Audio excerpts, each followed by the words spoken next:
Eksistensi TNI Angkatan Laut tidak terlepas dari akar sejarah kejayaan maritim Nusantara di masa lalu dengan tonggak kejayaan Sriwijaya pada abad ke-7 hingga ke-11 Masehi dan Kerajaan Majapahit pada abad ke-13 hingga ke-15 Masehi.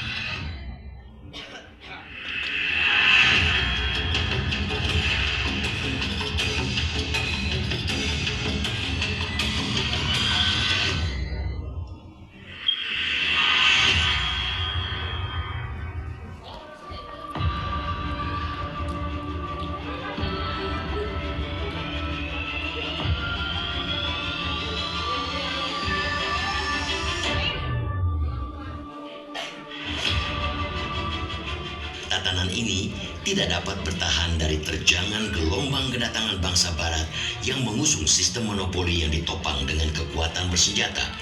Melalui politik divide et impera, satu demi satu entitas politik Nusantara jatuh ke tangan penjajah.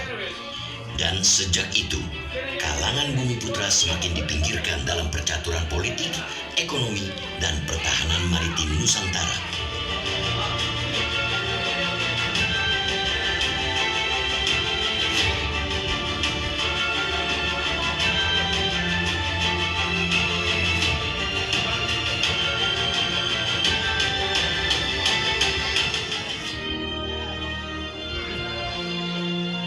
Proklamasi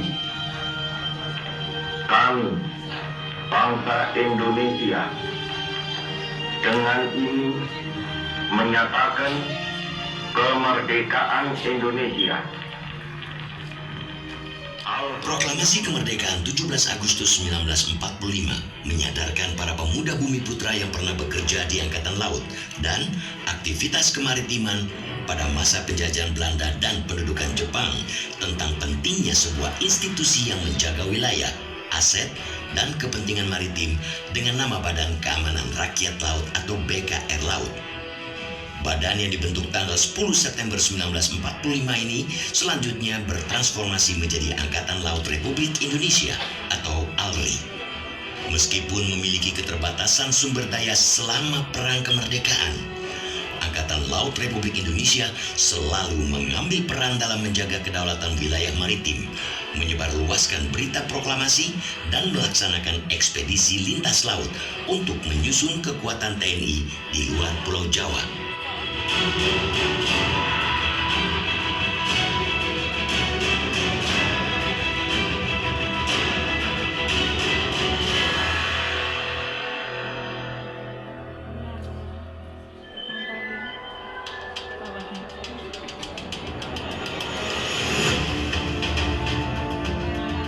Berakhirnya Perang Kemerdekaan menjadi awal dimulainya pembangunan Angkatan Laut dalam arti sebenarnya melalui pengembangan organisasi, pengembangan profesionalisme dan karakter prajurit serta pengembangan alat utama sistem senjata Angkatan Laut. Di saat yang bersamaan, kekuatan Angkatan Laut dikerahkan dalam serangkaian operasi militer untuk memadamkan berbagai pemberontakan bersenjata di berbagai daerah. Di samping itu, unsur-unsur Angkatan Laut dikerahkan dalam operasi Trikora dalam rangka merebut Irian Barat, operasi Dwikora dalam rangka politik konfrontasi, dan operasi Angkatan Laut di kawasan regional.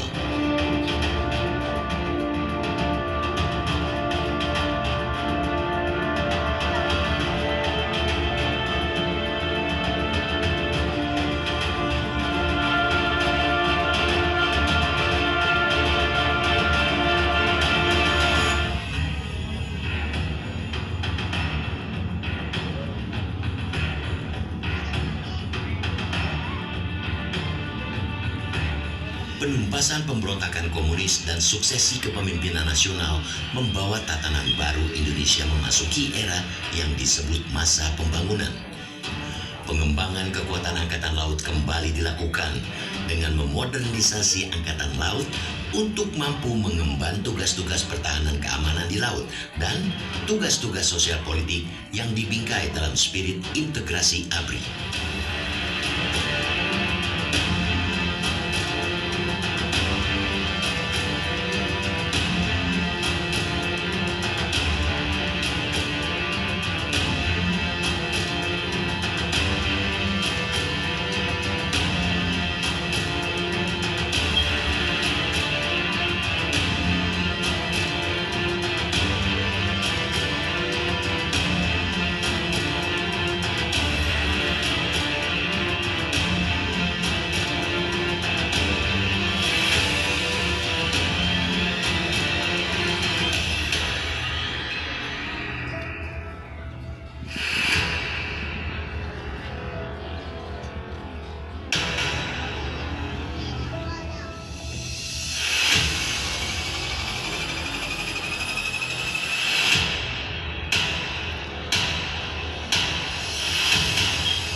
Pada masa pembangunan nasional ini, Angkatan Laut terlibat aktif dalam menjaga kedaulatan wilayah laut nasional, menjaga stabilitas keamanan, dan tugas-tugas untuk mendukung program pembangunan nasional, terutama di wilayah terpencil dan pulau-pulau terdepan.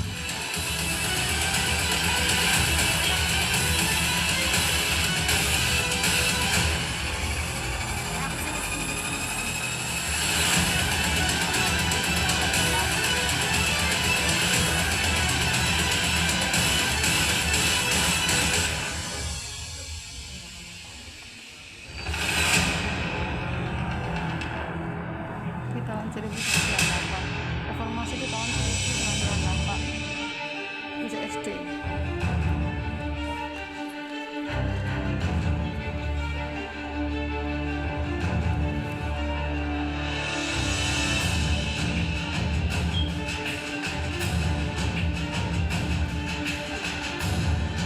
Pergantian Orde Baru ke Orde Reformasi mereposisi tugas pokok dan fungsi TNI Angkatan Laut yang berfokus pada penguatan fungsi pertahanan maritim, keamanan maritim, dan diplomasi Angkatan Laut. Kapal asing,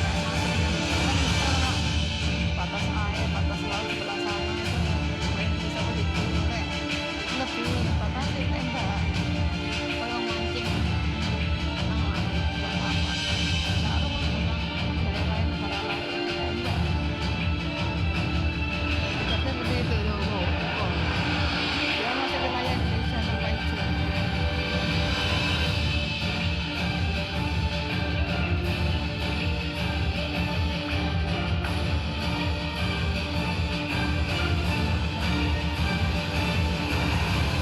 Kayak jemput-jemput tim ya, orang ya.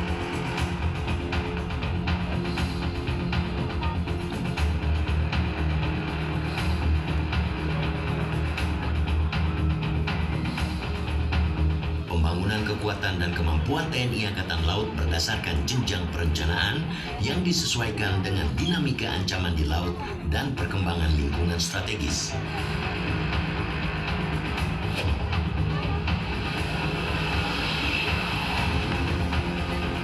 Namanya rudal.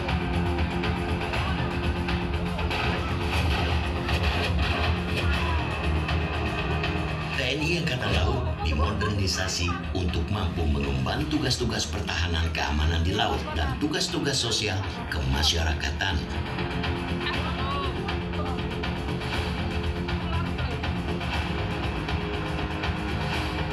Serta tugas internasional.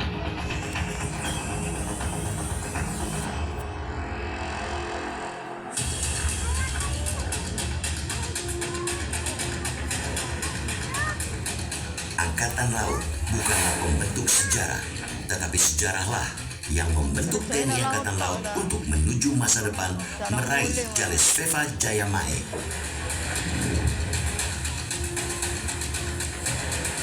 Kayak bapaknya kan Dengan semangat Jalesveva Jaya Mae, TNI Angkatan Laut bertransformasi menjadi Angkatan Laut yang profesional, modern, dan tangguh guna mencapai kesiapan dan kesiagaan yang tinggi dalam melaksanakan tugas-tugas Angkatan Laut yang dipercayakan oleh negara.